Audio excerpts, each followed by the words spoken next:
Ofana pembeni ya papa okata makambo na ngai. Bien sûr. Bien sûr. Alors, bonjour docteur. Bonjour bien-aimé, que Dieu te bénisse. Donc, voilà. Ok, bon là on commence, on s'excuse pour le petit retard. Ouais, nous nous excusons parce que j'étais à Montréal, donc je suis parti ce matin. Je viens à peine d'arriver, donc j'ai roulé comme un fou pour pouvoir arriver à temps. Donc, bon, voilà. Nous nous excusons vraiment pour ce retard-là. Donc, sinon, je serais resté à Montréal, mais on n'a pas le choix. Donc, voilà un peu. Oui, donc, juste pour vous signaler que bon, le docteur est quand même quelqu'un de très occupé, parce qu'à part les obligations familiales, il y a également les obligations sociales, mais qui s'attachent aux activités de l'Église. Et sans compter que vous êtes sollicité un peu partout. Hein. C'est ainsi que j'ai entendu dire que le mois prochain, il se peut que vous fassiez un déplacement sur l'Europe. Non, c'est au mois de juin. Au mois de juin. Hein. Au mois de juin. Je crois que cette année ici, je pourrais probablement être aux États-Unis. Je suis en train d'attendre un homme de Dieu qui doit arriver. Je préfère encore taire son nom. Sinon, dès qu'il va arriver, je serai aux États-Unis. Probablement à la fin de ce mois ou au début du mois de mai. Donc, au mois de juin, nous allons nous disposer pour être en Europe. Ouais, nous allons nous disposer pour être en Europe. Donc, voilà, c'est les devoirs qui nous appellent, quoi. Ben, j'espère que simplement qu'on en saura un peu plus dès que vous allez avoir finalisé tout le voyage, quoi. Non, mais je crois que pour l'Europe, la question est déjà réglée. D'abord, je serai premièrement dans l'Assemblée des Saints de Cologne, avec le docteur Guy Roger Bassafoula. Donc, je serai là-bas les dimanches 18 juin. Je profite de l'occasion pour vous lancer une invitation. Vous qui êtes amoureux de la bonne parole, vous qui aimez Dieu, et vous qui adorez écouter la bonne parole, nous vous invitons à l'Assemblée des Saints de Cologne, donc au mois de juin, le 18, c'est un dimanche. Nous commencerons à 14h30 heure de l'Allemagne et nous finirons vers 17h, 17h30. Je suis en train de croire, d'espérer ardemment que mon bien-aimé, le docteur Roger Bouleli pourra être de la partie. L'invitation est lancée. Non, j'ai déjà parlé avec lui en privé. Nous allons nous arranger pour voir s'il pourra être disponible, parce qu'il a également un programme un peu chargé. Mon bien-aimé Jérémy Katartizo, je suis en train d'espérer que nous nous verrons. Le frère, le bien-aimé Malou de Liège, j'espère également que nous nous retrouverons à Cologne. Mon bien-aimé frère Adonis, ma bien-aimée sœur, j'ai oublié les noms. N'oubliez pas la sœur Safi. Non, Safi sera avec nous à Lyon. Donc, Safi va venir nous voir à Lyon. Je crois qu'il sera même accompagné de son fiancé.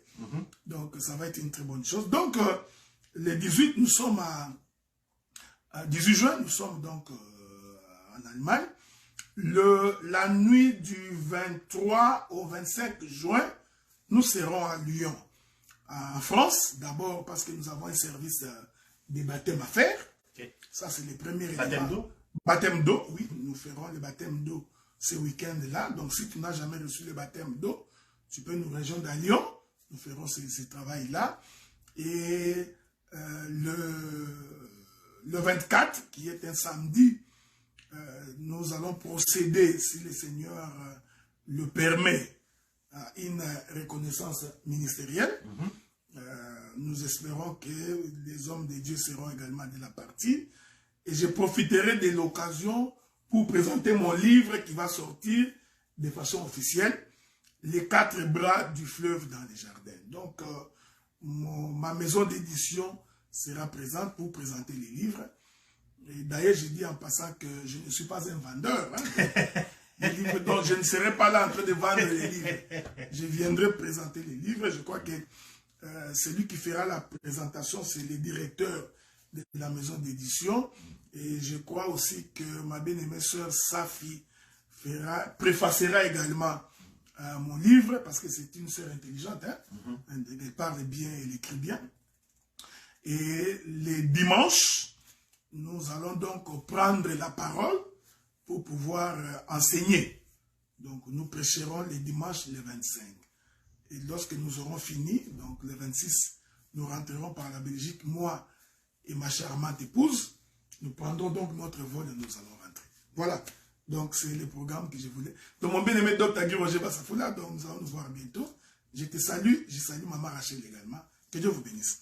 Voilà. À propos justement de votre livre qui va apparaître, docteur, qu'est-ce que vous avez à dire, juste pour vous démarquer de ceux qui disent que nous avons reçu gratuitement, alors nous devons donner aussi gratuitement, et que lorsqu'il est question de la parole de Dieu, on ne peut en aucune manière procéder à, donc, je dirais, vous ne pouvez pas, ça ne peut pas être un objet de profit.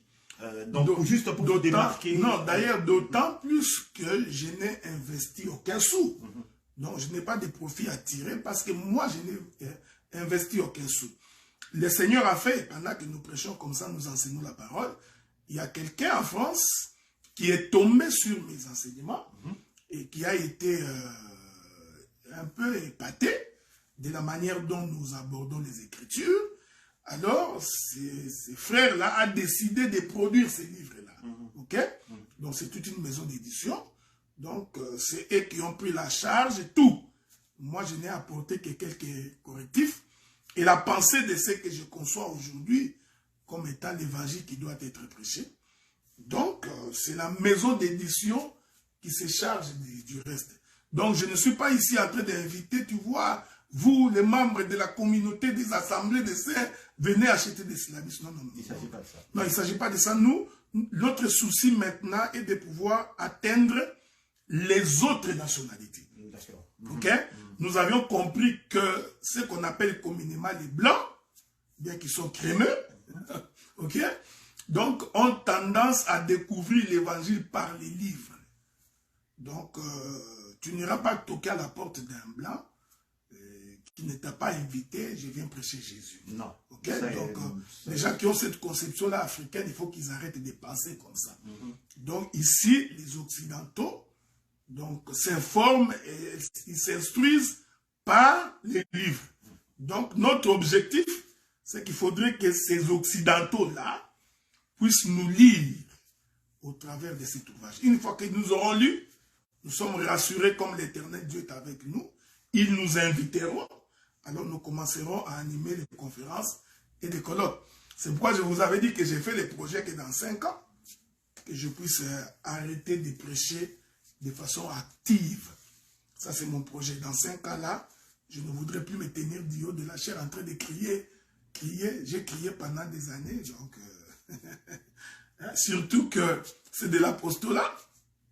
Donc, nous n'avons plus rien à prouver. Donc, dans 5 ans là, nous laisserons l'Assemblée des saints d'Ottawa entre les mains des jeunes ministres qui vont continuer.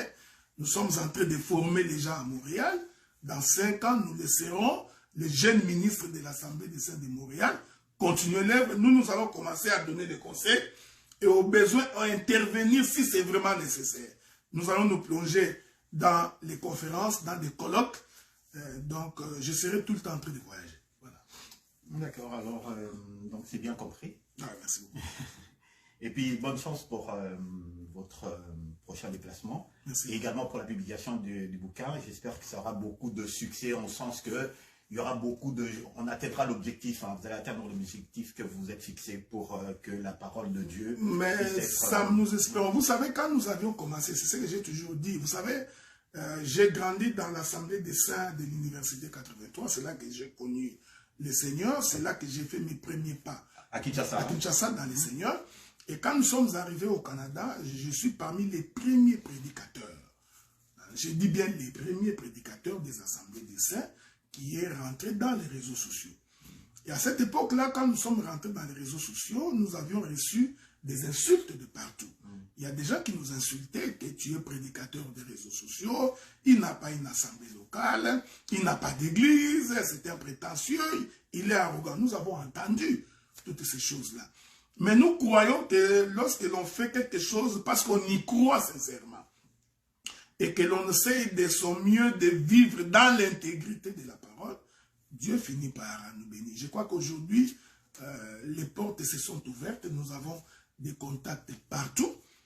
Donc, et aussi aujourd'hui, vous voyez, nous avons pratiquement 2 églises, ici à Ottawa et à Montréal. Donc, si j'ai réuni les membres de ces églises-là, nous avoisinons pratiquement 250 personnes.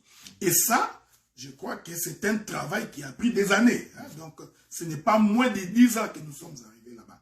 Donc, voilà pourquoi nous croyons qu'avec la sortie de ces livres-là, l'Éternel va encore nous ouvrir les portes. Il ouvrira des horizons et ça nous permettra de pouvoir atteindre l'objectif pour lequel le Seigneur nous a envoyés sur la terre. Donc voilà un peu quoi c'est ça. Ok, merci beaucoup docteur. Alors nous allons commencer notre émission. Le thème aujourd'hui, en fait c'est en rapport avec ce dont on a parlé il y a 2 semaines. On a parlé justement de 70 semaines de Daniel. Et là, aujourd'hui, ça sera la deuxième partie, un petit peu la continuité. Je l'ai appelé le calendrier de Dieu, parce que d'une manière générale, on est en train de parler du calendrier prophétique du Seigneur. Et aujourd'hui, on va vraiment mettre l'accent sur la période de l'enlèvement jusqu'au retour du Seigneur. On va vraiment se focaliser là-dessus. Mais bien entendu, il y aura de temps en temps, le docteur pourra faire des rappels sur ce qui va se passer en dehors de cette fourchette qu'on s'est fixée. Et mais avant toute chose, j'ai quand même quelques questions en fait en guise de préoccupation, hein, okay. en fonction qui n'a rien à voir avec l'émission d'aujourd'hui. Ma première question, c'est que si vous pouvez nous expliquer quel est le véritable jeûne et prière, c'est-à-dire que jeûne et prière selon le cœur du Seigneur. D'accord. Okay. Et donc, comment est-ce qu'on peut organiser un jeûne et prière? Par exemple, bon, ben, tiens, l'Assemblée des Saints a prévu de faire un jeûne au courant de la semaine, 3 jours de jeûne. D'accord. Okay. Je m'arrête là. Alors, comment est-ce qu'il faut organiser cela et tout pour que ça puisse être en accord avec les Écritures? Parce qu'on a tout entendu, on a entendu des choses, bon, des gens qui font des jeûnes de soi-disant 40 jours, et puis après on apprend qu'en réalité ça n'a rien à voir avec le jeûne selon la Bible. Il y a des personnes qui disent que bon, nous n'avons plus besoin de jeûner parce que le Christ a déjà jeûné pour nous. Okay. Alors qu'est-ce que vous dites de tout ça pour que quelqu'un qui prend la décision de faire un jeûne, ça puisse être efficace selon les Écritures? Je voudrais d'abord commencer par balayer cette conception qui dirait que le jeûne, c'est quelque chose de l'Ancien Testament et que Christ a déjà jeûné pour nous, que nous ne pouvons plus jeûner. Bien, ça c'est noté. Ça c'est noté. Je veux commencer par balayer cela. Vous pouvez prendre le livre des Actes des Apôtres, chapitre 13, verset 3. La Bible dit, alors après avoir jeûné et prié, ils les imposèrent les mains et les laissèrent partir. Ok, ça c'est donc après le Seigneur. Après que le Seigneur soit mort, qu'il soit ressuscité et que le Saint-Esprit nous est parvenu, nous avons vu les apôtres en train de jeûner. Paul en a donné beaucoup, donc nul n'est besoin pour moi de revenir là-dessus. Paul dit par des jeûnes multipliés. Donc c'est quelqu'un qui faisait des jeûnes de façon régulière. Même le Seigneur Jésus-Christ, un jour, les apôtres sont allés prier pour les malades, mais il s'est fait malheureusement qu'il y a eu certains qui n'ont pas été délivrés. Ils sont revenus vers Jésus, ils ont dit, nous avons prié, mais il y a des démons qui nous ont résisté. Le Seigneur leur a dit, ces genres de démons, je ne sais pas si je vous trouverai sur l'écriture-là, il dit que ces genres de démons ne partent que par la prière et par des jeûnes. Donc, on ne peut pas aujourd'hui prétendre que le jeûne, c'est quelque chose de... Ok. Maintenant, je voudrais prendre l'aspect spirituel de cela, parce que si quelqu'un ne comprend pas les Écritures, il ne comprendra pas non plus le sens des jeûnes. Donc, les gens qui disent qu'on ne peut pas jeûner, je confirme qu'ils sont véritablement charnels, ils n'ont pas le Saint-Esprit. Je m'en vais. J'ai toujours dit que un bon prédicateur doit toujours avoir un coup d'œil dans le jardin. Ok? Parce que tout commence au jardin. Si tu n'as pas le coup d'œil dans le jardin, tu auras des difficultés pour pouvoir avancer. Remarquez que lorsque le Seigneur crée Adam, il crée la chair, le corps. Ok? Mais pour qu'Adam devienne un être vivant, le Seigneur va souffler dans Adam. Donc, dans Adam, il y a deux composantes. Il y a la composante charnelle et il y a la composante spirituelle. Vous voyez? Donc, il faut comprendre que de la même manière que tu nourris ta chair, de la même manière, ton esprit aussi doit être nourri. Or, l'esprit est nourri par la prière et par des jeûnes. Vous voyez? Vous comprenez ce que je... C'est pourquoi les gens qui jeûnent régulièrement, ce sont des gens qui sont d'abord spirituellement puissants. Ce sont des gens, quand vous les combattez, vous ne pouvez pas les vaincre. Ce sont des gens qui résistent au péché. Ce sont des gens qui résistent à la tentation. Donc ça, il faut le savoir. Celui qui ne jeûne pas, si tu vois un pasteur tombe avec une femme aujourd'hui, tombe demain, après-demain il tombe, après-demain il tombe, comprends tout simplement que cet homme-là, ce n'est pas un homme de prière. Ok? Donc il fait une façade de prière, mais il ne prie pas dans les vrais. C'est pourquoi je rappelle que l'homme spirituel est nourri par la prière et par la parole. D'accord. Donc, enlever les gènes pour un homme de Dieu ou pour un chrétien aujourd'hui, cet homme-là, charnellement, il sera certainement gros, parce qu'il mange des hamburgers, il mange des foufous, il mange tout, il nourrit sa chair, mais il oublie que son esprit aussi doit être nourri.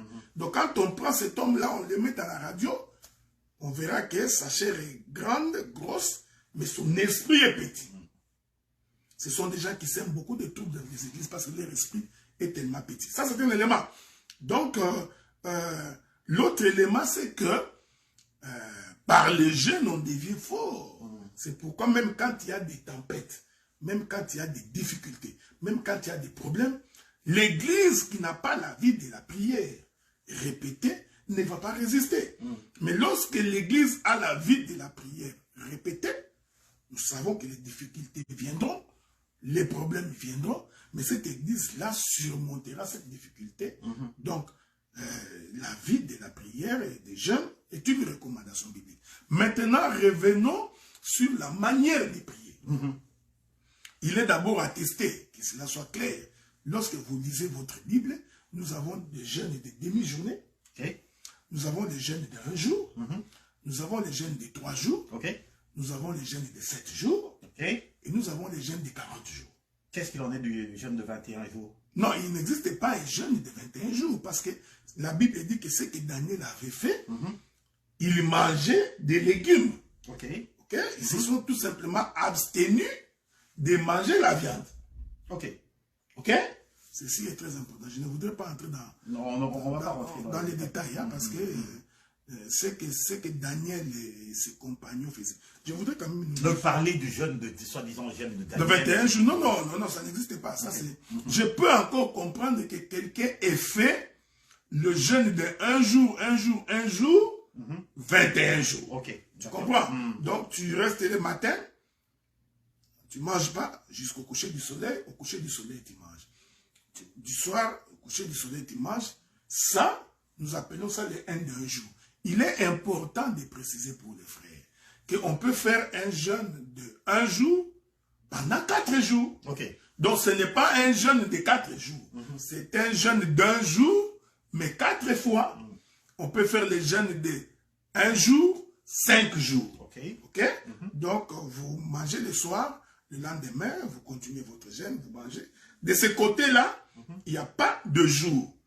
Mais selon l'écriture, le jeûne que nous avons lu, c'est le jeûne de demi-journée, jeûne d'1 jour, jeûne de 3 jours, de 7 jours et de 40 jours. Et par le jeûne, c'est l'abstention de boire et de manger.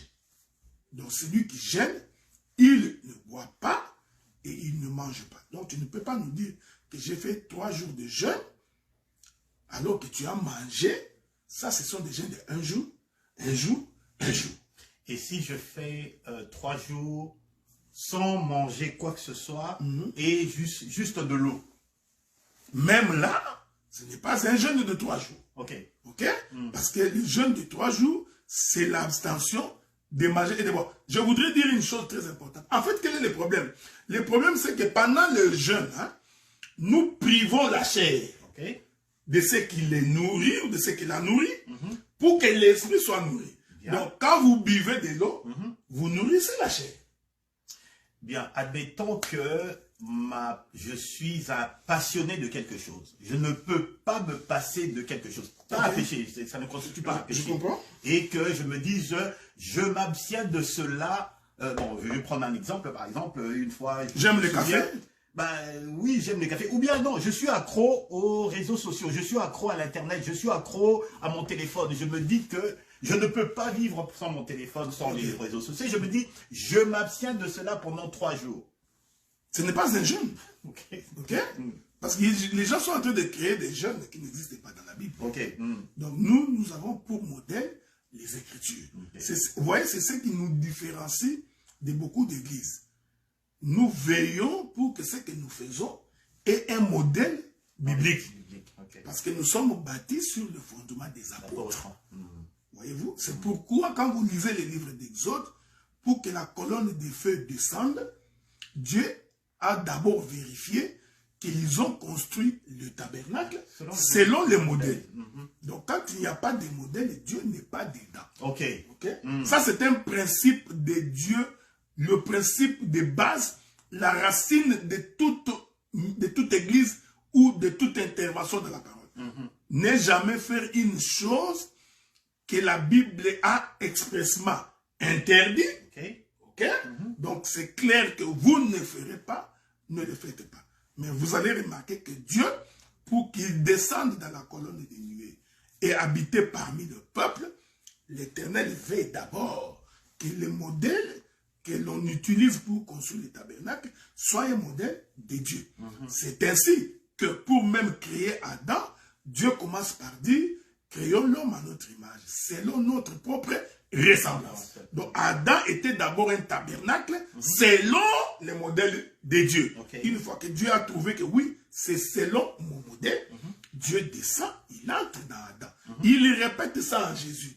Jésus sort des eaux, parce que nous disons que c'est Jésus qui sort des eaux au baptême de Jean-Baptiste. C'était Adam. Jésus sort des eaux, il voit ses filles entendre des cieux, celui-ci est mon fils bien-aimé. Dieu a regardé les modèles. Ensuite, l'Écriture confirme, le Saint-Esprit sous forme d'une colombe va descendre et habiter. Donc, Dieu répétant aujourd'hui ce qu'il a fait dans le passé, même aujourd'hui, quand le modèle n'est pas de Dieu.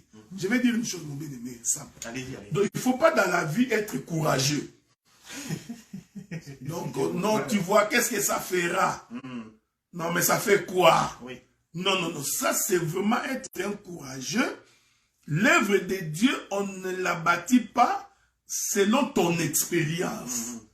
Tu ne bâtis pas l'œuvre de Dieu selon qu'on te l'avait dit. Non, on bâtit l'œuvre de Dieu selon les modèles des Écritures. Lorsque les modèles est respecté, nous marchons ensemble. Lorsque le modèle n'est pas respecté, nous ne marchons pas ensemble. Donc, j'ai toujours dit, quand nous ne nous mettons pas d'accord, séparons-nous. C'est la moindre des choses. Mais mon bien-aimé, mais écoutez, mais c'est la moindre des choses. Même Dieu a se séparé avec Satan. Dieu lui-même, il trouve que non, Satan, non, ça ne marche plus, séparons-nous. Nous voulons la paix et la vraie paix dans le Seigneur. Donc, les choses de Dieu, nous nous mettons d'accord. Si tu penses avoir raison que j'ai tort, tu me quittes. Si moi je pense que j'ai raison que tu as tort, je te quitte. Donc, certainement que nous mangerons le foufou. Mais pour l'œuvre de Dieu, nous sommes séparés. Ce n'est pas un péché.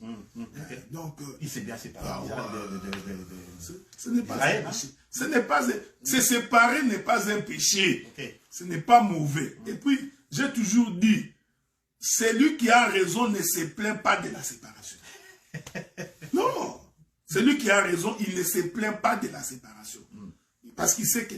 J'ai parlé avec Maman Michel aujourd'hui quand nous partions à Montréal. Je lui ai dit ceci. Paul dit quelque chose d'important. Paul dit, il y a certaines personnes qui prêchent Dieu, qui prêchent Christ avec des sentiments nobles. Il y en a d'autres qui les prêchent par des motifs impurs. J'aime ce que Paul dit. Paul dit, quoique c'est là, Christ n'est pas moins prêché. Okay. Donc, vous comprenez?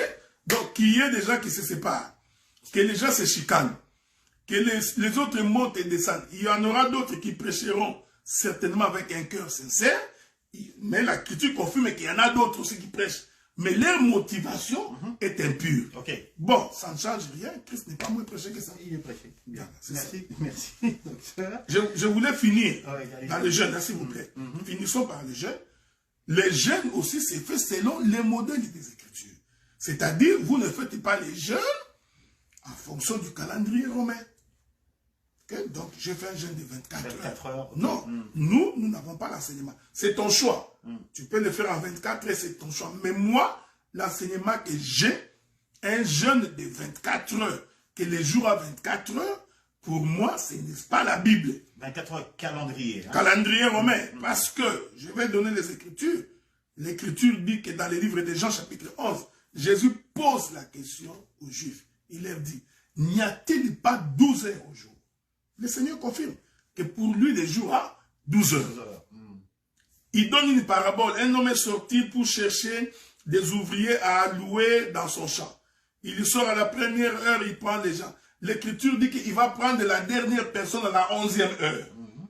À la fin de la journée, il paye à tout le monde le même salaire. Ceux qui ont commencé depuis le matin vont dire au maître du champ, mais l'autre ici n'a travaillé qu'une heure et tu payes le même salaire que nous. Okay? Je n'entre pas dans l'interprétation. Donc, pour Dieu, les jours à 12 heures. Donc, votre jeûne de 24 heures là, j'ai commencé le jeûne à 15 heures aujourd'hui, j'ai fini à 15 heures demain. Je n'ai pas ce modèle-là dans la Bible. Okay. Donc, je refuse de te condamner, mais je te présente les vrais. Je n'ai pas ce modèle-là. Lorsque Jésus-Christ est mort, c'est la question que j'ai toujours posée. Jésus-Christ a été arrêté un jeudi et qu'il a été crucifié un vendredi. Parce que la Bible dit que Joseph d'Arimathée est allé voir Pilate pour lui dire on ne peut pas laisser le corps de Jésus sur la croix parce que demain c'est le sabbat. Et vous savez que le sabbat chez les Juifs, c'est samedi. Oui. Je parle ici des sabbats en tant que jour. Parce que nous avons des sabbats comme période. Mais ici, je parle des sabbats en tant que jour. C'est un samedi. Donc, Jésus est mort vendredi. Selon le calendrier juif, aujourd'hui, c'est à 15 heures que Jésus est mort. Okay. Quand Christ est mort, on l'a pris, on l'a enterré. Et la Bible dit qu'il est ressuscité le premier jour de la semaine. Chez les Juifs, le premier jour de la semaine, ce n'est pas lundi, c'est dimanche. Donc vous comprenez que si Jésus était mort à 15 heures vendredi, si je rentre dans ta logique, raisonnons par l'absurde, de 15 heures à vendredi à 15 heures samedi, ça fait un jour. De 15 heures samedi à 15 heures dimanche, 2 jours. Mais Jésus-Christ n'est pas arrivé à 15 heures dimanche. Non. Il est ressuscité le dimanche très tôt matin. Quand le soleil s'est levé, lui aussi sort, parce que c'est lui le véritable soleil. Donc vous voyez, si nous comptons selon vous, Jésus a fait 1 jour et demi. Alors, quand tu n'as pas la révélation, tu vas faire selon les Romains. Mais nous avons le calendrier du jardin. J'aime ça. Hier soir, hier matin. Le Seigneur n'a jamais commencé les jours par le matin. Je l'ai dit, je le répète. Quand le Seigneur commence les jours, il le commence par le soir et il le finit le matin. Ok? C'est très important. Donc, le jeûne de 3 jours, si vous voulez le faire, comme nous venons de faire là, nous on a fait 3 jours de jeûne, on a fini aujourd'hui matin. Nous avions commencé, le jeûne de 3 jours a commencé mercredi soir. C'est le mercredi soir que nous avions arrêté de manger. Donc, du mercredi soir au jeudi matin, pour Dieu, 1 jour, consommé. Du jeudi soir au vendredi matin, 2 jours, consommé. Du vendredi soir au samedi matin, le jeûne est fini. Donc, c'est comme ça que nous comptons les jours. Alors, rapidement, cette question sur la mort, en fait. Hein, la mort. Quoi, tu veux mourir, quoi? Bon, depuis toujours, bon, on sait maintenant que la mort, n'est plus ce qu'on considère comme le processus biologique terminal, d'accord? Bien, on sait qu'il y a une vie après la mort, selon ce que nos croyances, mais il y a des gens qui, j'ai vu, en fait, il y a un théologien, hein, il est théologien. très suivi d'ailleurs, qui a fait une thèse qui va être bientôt agréée par le Vatican, sur le fait que la mort serait, en fait, ça ne serait pas la fin de vie sur Terre, ça serait simplement comme un processus. Autrement dit que le choix, en fait, l'homme qui meurt, le choix ultime de la vie ou de la mort, donc du Seigneur ou en fait, l'enfer ou le paradis, ce choix-là se fait après qu'il soit mort, parce que c'est lorsque la personne meurt que là, étant donné qu'il a toute sa connaissance donc spirituelle et tout, qu'il fait le choix entre le Christ ou le diable. Parce qu'en ce moment-là, le diable se présente devant lui tel qu'il est en réalité, et le Christ également se présente devant lui tel qu'il est en réalité. Mais tout le monde choisirait Christ. Ben, il a dit, justement pas nécessairement, il a dit pas nécessairement parce qu'il a dit que le diable en fait ne se présente pas comme étant le diable qui est dépeint par nos sociétés, mais en réalité comme le personnage qui est simplement assis, qui te propose en fait le paradis sans soumission. D'accord? C'est ça sa thèse. Et il se base notamment sur les personnes qui ont eu l'expérience de mort et puis ressuscité. Il se base également, il s'est basé sur Judas Maccabée. En fait, il a développé cette théorie-là et cette théorie fait beaucoup de succès. Qu'est-ce que vous en pensez? Parce qu'on a vu des gens qui prient pour les morts. On a vu des gens qui prient pour les personnes qui sont déjà décédées. Bon, d'abord... Qu'est-ce que vous pouvez dire mais je crois sincèrement que si quelqu'un a pris un peu du cannabis, non mais je t'ai dit, je crois que si quelqu'un a pris un peu du cannabis, il dit n'importe quoi. Bon, raisonnons par absurde, ok? Parce que c'est ce qu'il a fait. Nous nous excusons si vous ne nous percevez pas bien, parce qu'il y a quelqu'un qui est en train d'appeler, mais sinon, dès qu'il aura fini, nous aurons les sons correctement. Donc, raisonnons par l'absurde. Puisque le monsieur est en train de prédire ce qui va arriver après la mort, okay? Est-ce qu'il peut nous dire d'où nous venons alors? Vous voyez comment les gens sont fous? Parce que s'ils croient que c'est comme ça après la mort, mais là, ça veut dire qu'il y a une autre vie après la mort. Cela veut dire que la vie que nous avons aussi vient de quelque part. Est-ce que cet homme peut nous dire nous venons d'où? Quel est le choix que nous avions fait pour nous retrouver dans cette situation? Ouais, c'est un raisonnement d'absurdité. Je crois qu'effectivement, il y a la vie après la mort. Pourquoi? Parce que le frère Paul dit, la nature elle-même ne vous enseigne-t-elle pas? Je vous avais dit, quand vous prenez un grain de maïs, vous le semez, il meurt. Oui. Mais après, vous voyez les grains germer. Mais les grains là, avant de mourir, ne sait pas exactement ce qui va arriver après sa mort. C'est seulement lorsqu'il va germer que l'on comprend qu'il a germé. Christ a dit ça. Si un grain tombe à terre et ne meurt, il reste seul. Mais s'il meurt, il va se multiplier. Donc déjà, si les agronomes sont avec nous, ils comprennent déjà que le fait d'observer la nature, on comprend qu'il doit y avoir une vie après la mort. Maintenant, nous vous offrons l'opportunité de choisir Christ comme votre abri après la mort. Parce qu'au moins, vous êtes sûr que la vie après la mort existe. Donc faire le choix maintenant. Maintenant. On est encore en vie. Observez, vous verrez. Donc observez tout, vous verrez que tout passe par la mort pour qu'il y ait une nouveauté. Je voudrais même aller un peu plus loin. Même pour avoir une télévision, il y a eu la mort. Vous comprenez? De quelques éléments qui ont fait que la télévision existe. La chaise sur laquelle je suis assis, cette chaise, pour qu'elle existe, il y a eu la mort. Donc, cette chaise-ci est une plante. C'est une plante qui était morte. Vous voyez? Il y a la vie après la mort. Maintenant, ce que nous vous offrons, c'est quelle est la place pour vous? Où est-ce que vous serez après la mort? Donc, voilà. Donc, je crois que ce raisonnement-là, c'est un raisonnement absurde un peu. Donc, ce sont un peu des rêveries, d'autant plus que ce sont des choses que nous n'avons même pas vues.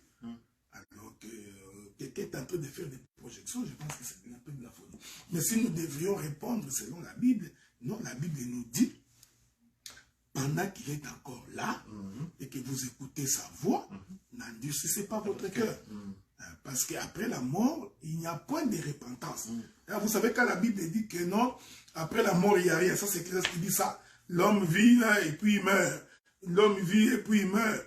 Cela veut tout simplement dire que cette mort-là, c'est en fonction de la repentance. C'est-à-dire qu'après la mort, il n'y a plus de choix à faire.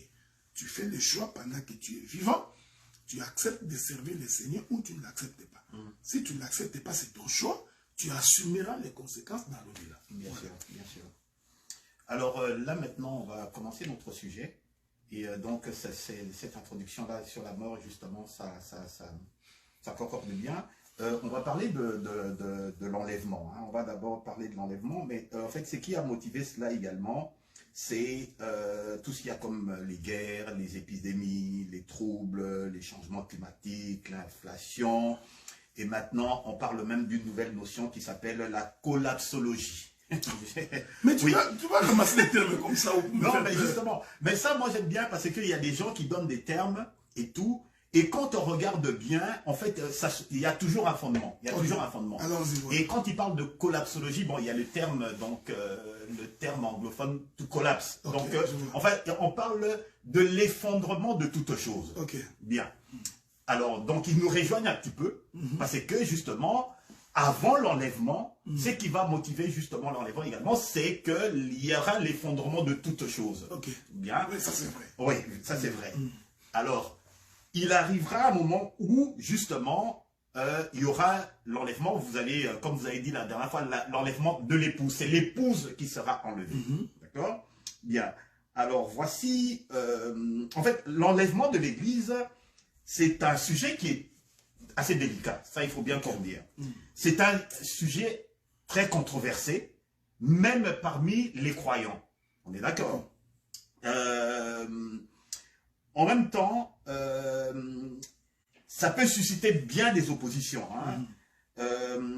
Alors, nous, on va vérifier, donc, selon les Écritures, si effectivement, est-ce que c'est une doctrine, c'est un mythe, ou bien c'est des fables, justement. Alors, donc, donc, on va parler de l'enlèvement de l'épouse.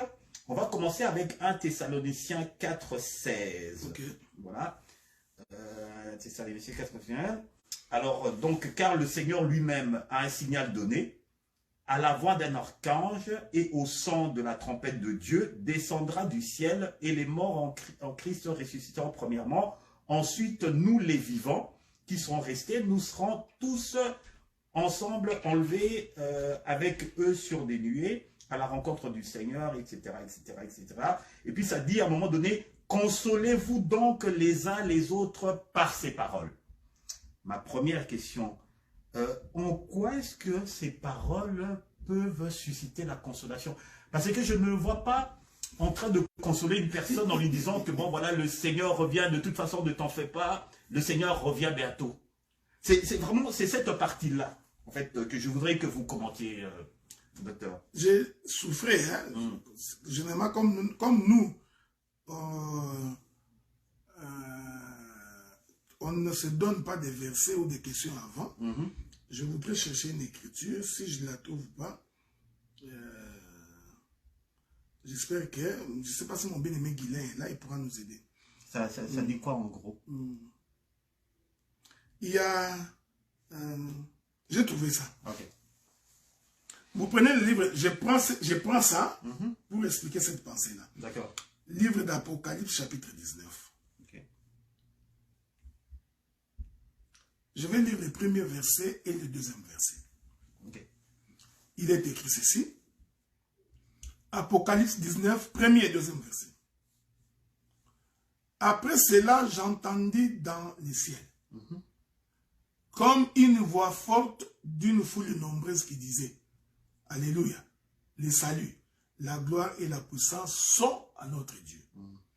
Parce que ses jugements sont véritables et justes, car il a jugé la grande prostituée qui corrompait la terre par son impudicité. Il a vengé le sang de ses serviteurs en les redemandant de sa main. Donc, pour que nous parlions de la consolation, il faut premièrement qu'il y ait de la souffrance. Ok. Ok? Bien. Or, la vie de tout enfant de Dieu sur la terre est une souffrance. Bien. Pourquoi j'ai dit que c'est une souffrance? C'est au regard de ce que nous voyons aujourd'hui. Il faut qu'on se le dise. Aujourd'hui, le bien est devenu mal. Oui. L'immoralité est devenue la règle. Observez tous les films de ces derniers temps. Incroyable mais vrai. Observez, j'ai dit tous les films qui sortent de n'importe quel coin. Allez regarder ces films. Vous verrez, il y a toujours des scènes d'immoralité plus proches de ce qui arrivait du temps de Sodome et Gomorrhe. Vous comprenez? Donc, on est en train de faire la promotion du comportement sodomique. Ok. Ok? On fait la promotion du comportement gomorrhien. Okay.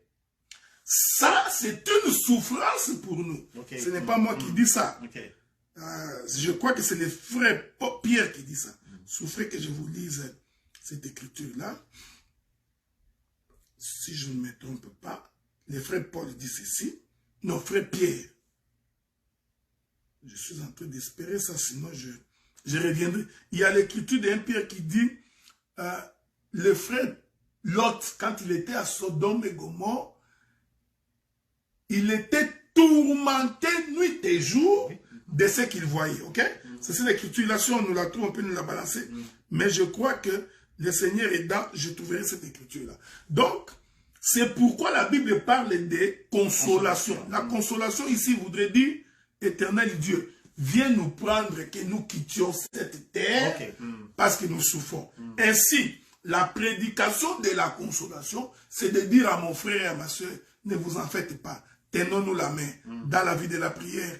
Craignons Dieu. L'éternel Dieu nous aidera. Nous sortirons de cette situation. C'est ça la consolation. Ok, donc quelqu'un qui n'est pas consolé. 2 Pierre chapitre 2 verset 2. Merci beaucoup mon bien-aimé. On va lire ça. C'est très important. 2 Pierre chapitre 2 verset 2. C'est ça, 2 Pierre chapitre 2 verset 7. Hein? Verset 7. 2 Pierre chapitre 2 verset 7. La Bible dit ceci. Je vais même commencer par le verset 6. S'il a condamné à la destruction et réduit en cendres les villes de Sodome et de Gomorrhe, les donnant comme exemple aux impies à venir. Ouais? Ce qui arriva du temps de Sodome et Gomorrhe, c'est un exemple pour vous, les impies. Parce que vous ne croyez pas que ça va arriver. Mais nous vous disons que ça va arriver. Nous afin que ça arrivera. Il dit, s'il a délivré le juste Lot, profondément attristé. Ah, tu as vu la tristesse, hein? Donc, profondément attristé de la conduite de ces hommes sans frein dans leur dissolution. Donc, l'âme de Lot était attristée. On pose la question à Jésus. Donnez-nous les signes de ton avènement. Il lui répond. Ce qui arriva du temps de Lot. Donc, doit aussi arriver avant l'avènement du Fils de l'homme. Au temps de Lot, Lot était attristé de ce qu'il voyait. C'est également la raison pour laquelle nous, aujourd'hui, nous sommes très, très attristés de ce que nous voyons. Et nous espérons que l'enlèvement doit avoir lieu le plus vite possible pour nous épargner cette impureté que nous sommes en train de voir aujourd'hui sur la terre. Ok, bien. Donc, l'enlèvement, en fait, c'est que à un moment donné, c'est le comble de justement de cette souffrance. Et Dieu dit, assez, c'est assez. Je prends mes élus. Exactement. Pour pouvoir anéantir la terre. Exactement. Mais regardez, je vais donner, parce qu'il y a beaucoup d'illustrations dans la Bible. Israël se retrouve en Égypte. Oui. Ok? Le Seigneur décide de délivrer Israël. Oui. Mais remarquez qu'Israël n'est pas sorti immédiatement. Non. Moïse vient avec le message de la délivrance. C'est ici qu'il faut comprendre les choses de Dieu. Il annonce à Pharaon que l'Éternel voudrait que son peuple puisse sortir, faire une marche de 3 jours pour l'adorer. L'Écriture dit, lorsque Pharaon a entendu ce message, qu'est-ce qu'il a fait? La Bible dit qu'on a augmenté la corvée. Donc la souffrance a été augmentée. Généralement, lorsque une délivrance s'approche, vous sentirez la souffrance de la terre. Parce que quelque chose d'extraordinaire va arriver. C'est pareil au temps de Lot. Lorsque Dieu voulut mettre Lot dans l'arche avec les animaux ont senti que quelque chose est en train de ne pas bien marcher sur la terre. Donc, ce que nous voulons dire, c'est-à-dire que l'immoralité, l'iniquité, parce que ça, l'iniquité, c'est la différence qu'il y a entre l'iniquité et le péché. C'est parce que les péchés gardent encore le caractère consciencieux. Mais l'iniquité, c'est lorsque l'homme n'est plus conscient. Il commence à trouver que ce qu'il fait, c'est bien. Il fait plus le bien du mal. Il peut insulter, il ne s'excuse pas. Il peut prendre ta femme, ça ne le dérange nullement. Il peut tuer, il peut tuer, massacrer, rien. Donc, il peut t'escroquer ton argent et demain te regarder comme si de rien n'était. À un moment donné, tu te poses la question, c'est pas un sorcier. Quand un homme arrive à cette situation-là, c'est un homme unique. C'est-à-dire sa conscience ne lui dit plus rien. Et le monde est en train de tendre vers cela. Les églises, qui pouvaient imaginer qu'on pouvait empoisonner aussi facilement dans les églises? Des églises, oui, c'est vrai, effectivement. Donc, il y a des frères qui viennent à l'église, qui empoisonnent l'autre, et l'autre meurt. Mais ça ne lui fait rien. Il y a des pasteurs qui, parce qu'il est jaloux de toi, il t'empoisonne et tu meurs, ça ne lui dit rien.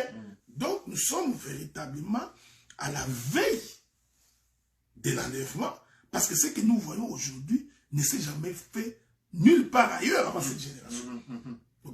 Donc, dans cette génération, l'occultisme est visible. On recrute au vu et au su de tout le monde. Il y a ici aux États-Unis l'église de Satan. Donc, vous trouvez des boîtes de nuit ici à Ottawa où les satanistes viennent fêter. Donc, ce n'est plus des gens qui se cachent, ce n'est plus des gens qui disent non. Au Congo, je prends l'exemple du Congo parce que c'est mon pays d'origine. Au Congo, les gens se réclament de fraternité. Ça se dit. Voyez-vous, tout le monde en parle. On a d'ailleurs essayé de les maquiller en appelant cela fraternité. Mais en réalité, ce qu'ils appellent fraternité, ce sont des loges. Vous voyez, ce sont des sciences occultes. Personne ne s'en cache. Les gens vont en Turquie faire des affaires, ils sont dans des loges. Les gens qui vont en Guangzhou, en Chine, faire des affaires, ils sont dans les loges. Les avocats, les magistrats sont dans les loges pour que tu puisses avoir un poste. Si tu n'es pas de la fraternité, tu n'auras pas. Donc, vous voyez, donc, tous les éléments sont réunis pour attester que véritablement nous nous approchons vers la fin de toutes choses. C'est pourquoi ma prière est que ceux qui sont des dieux, qu'ils gardent la foi, qu'ils gardent la parole, qu'ils vivent dans l'intégrité de la parole, qu'ils apprennent à craindre Dieu et à vivre selon la parole, parce que c'est seulement au prix de cela que nous serons sauvés. Le monde entier, on sait que depuis la faillite du jardin, le monde entier est sous l'emprise de Satan. Parce que Satan a troqué son autorité. L'autorité que Dieu lui avait donnée, Adam a troqué ça. D'accord? Bien, le monde entier, déjà, le monde appartient déjà à Satan. Qu'est-ce qui va changer en fait? Qu'est-ce qui va changer? Dieu, il va dire trop c'est trop, et il enlève les élus, et les autres, il les livre à Satan. Qu'est-ce qui va se passer en fait? Mais ça va se passer exactement comme ça. Qu'est-ce qui risque la différence entre le fait que l'église soit là et l'église est enlevée et puis quoi? C'est une désolation encore pire qui va se passer? Mais regarde, le problème c'est qu'il y a beaucoup d'exemples dans la Bible. Je prends l'exemple. Vous savez, quand Noé était en train de construire l'arche, les contemporains de Noé se disaient que c'est impossible et que Dieu détruise la terre.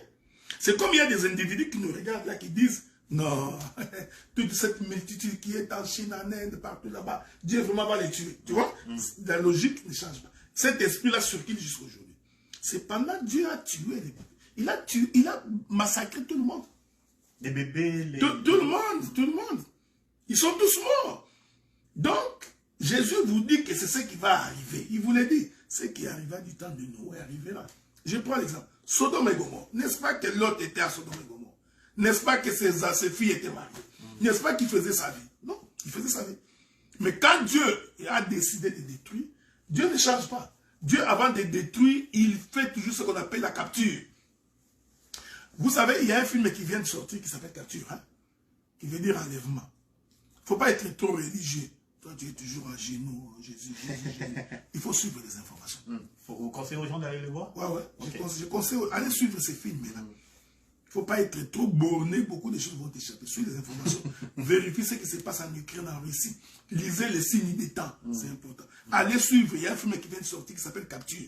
On parle de l'enlèvement. Okay. Vous savez, les sorciers, les occultistes, et ils savent qu'il y aura enlèvement. Curieusement, hein? Ils le savent. Oui. Il n'y a que des chrétiens qui pensent qu'il n'y aura pas d'enlèvement. Les gens qui sont avancés spirituellement dans le monde des démons, ils vous font des films. Aujourd'hui, ce que nous vivons aujourd'hui, mais il y a des... Je me souviens à l'époque, en 1997 ou 80, il y a un film qui était sorti au Congo qui s'appelait K2000. K2000. Les gars avaient une voiture, mais la voiture télécommande. À l'époque, on se disait que non, ça ne va pas exister, non, ce sont des aventures. Mais aujourd'hui, ça existe. Donc, il y a quelqu'un dans le monde des ténèbres qui avait vu ça avant vous tous et qui a dit que ça va arriver. Donc, il faut bien lire les signes des temps. Donc, quand tu ne lis pas les signes des temps, tu auras des difficultés. Bien-aimés frères et sœurs, les choses sont en train de s'aligner pour démontrer qu'il y aura bel et bien la fin du monde. Les occultistes savent qu'il y aura un enlèvement. Regardez, ils sont tellement malins qu'ils sont en train de se préparer pour aller habiter dans une autre planète. Ben oui. Tu vois? Ou même ils construisent des bunkers. Les gens, il n'y a que les chrétiens qui ils sont dans une distraction, en train de danser. Donc, ils vont prendre des musiciens qui les embrouillent avec des danses, les chansons chrétiennes avec des danses obscènes. Donc, concert de comment ça s'appelle, Michel Bakken. Je n'ai rien contre lui. Donc, encore moins Mike Kalambay. Mais regardez la plus grande distraction qui existe dans le monde. Et je vous dis que les plus grands distracteurs aujourd'hui sont les chrétiens. Des gens qu'on appelle chrétiens. Ils nous ont plongés dans la distraction. Les jeunes sont en train de suivre ces gens-là. J'ai suivi la dernière vidéo de Mike Kalambay. Je me suis dit, éternel Dieu, mais qu'est-ce qui se passe dans ce monde? Qu'est-ce qu'il y a? Je ne comprends plus. Est-ce que c'est dû à l'ignorance ou simplement... Non. Parce que, comme on dit, la Bible dit, le prince de ce siècle a... Mais le prince de ce siècle a aveuglé tous ces gens. Tu regardes, à la maison, les enfants, les mamans, les papas, ils sont tous distraits en train de regarder la vidéo de quelqu'un qui vous sentez que c'est la distraction pure et simple. C'est le désir de la chair. La chair est nourrie. Je vous avais dit, c'est ça le problème avec l'homme. Il nourrit plus sa chair que son esprit. Toutes ces vidéos-là que vous voyez de tous ces musiciens-là, ces vidéos ne font que nourrir la chair. Deux petites chansons, c'est les attarabes. On fait des cris, des cris, des cris, des cris. Tout le monde danse, on dit qu'on est en train d'adorer Dieu. Non, mais bien mes frères et sœurs, à un moment donné, il faut vous poser la question. Mais les sorciers que vous chassez la nuit, nous te chassons au nom de Jésus. Au nom de Jésus. Ces occultistes-là, et ils savent que ce monde ici va être détruit. Vous ignorez ça. Ils sont tellement malins, en prévision de cela, ils se disent, allons visiter s'il peut y avoir une autre vie en dehors de cette vie. Vous pensez vraiment que les explorations que les gens se font dans les ciels, c'est par plaisir? Que ces gens-là, ils le font parce qu'ils ont l'argent, qu'ils manquent quoi faire avec là. Non! Ils ont déjà compris dans leur monde mystique que ce monde va être détruit. Et Satan leur a dit, Dieu détruira ce monde. Maintenant, ils se disent, préparons-nous pour que s'il y a destruction, comment nous allons nous en sortir? Donc, que les chrétiens sont en train de rêver, croire que Dieu ne détruira pas la terre, c'est faux. Je donne un dernier exemple pour finir. Regardez. Le Seigneur a laissé Israël pendant 400 générations, 400 ans, en Égypte. Le Seigneur décide de les faire sortir. Quel est ce miracle que Pharaon n'avait pas vu? Je vous pose la question. Toi là, tu vois les sauterelles sur toute la ville. Est-ce que tu poursuivras encore cet homme? Si je viens dans ta maison, moi, je viens dans ta maison. J'ai dit un mot. Ta maison remplie de sauterelles. Je sors. Est-ce que tu me suivras? Même si j'étais ton esclave. Les miracles qui se sont passés, la Bible dit qu'il prenait de l'eau comme ça, l'eau devenue le sang. Mais écoutez, frère, vous voyez, les gens ne tirent pas attention. Naturellement, un homme normal, je t'aurais laissé partir les mêmes jours. Oui. J'ouvre mon robinet comme ça, rapide de ça. J'ai dit non. D'abord, une simple souris, tu fouilles. La souris. La souris dans la maison, tu fouilles. Maintenant, tu ouvres ton robinet, l'eau devient du sang. Tu vas fouiller. Mais Pharaon a vu ça. Toute l'Égypte a vu ça. Israël sort. Ils ont même vu la mort des premiers. Israël sort. Pharaon s'élève. Il s'est dit, allons les rattraper. Ouais, c'est de la folie. Oui. Logiquement, un homme sensé ne ferait pas ça. Mais quelle était la pensée de Dieu? Il voulait démontrer qu'ils vont tous mourir. C'était ça Dieu. Il voulait démontrer que le monde que vous voyez, il leur a dit, Pharaon que vous voyez là avec tous les Égyptiens, vous ne les verrez pas lui. Donc c'était une façon de leur dire, je détruirai tout le monde, à part ceux qui auront cru en mon nom. Il faut croire au Seigneur, c'est très important. Ah, ben justement, ça allait être justement l'objet de ma prochaine question.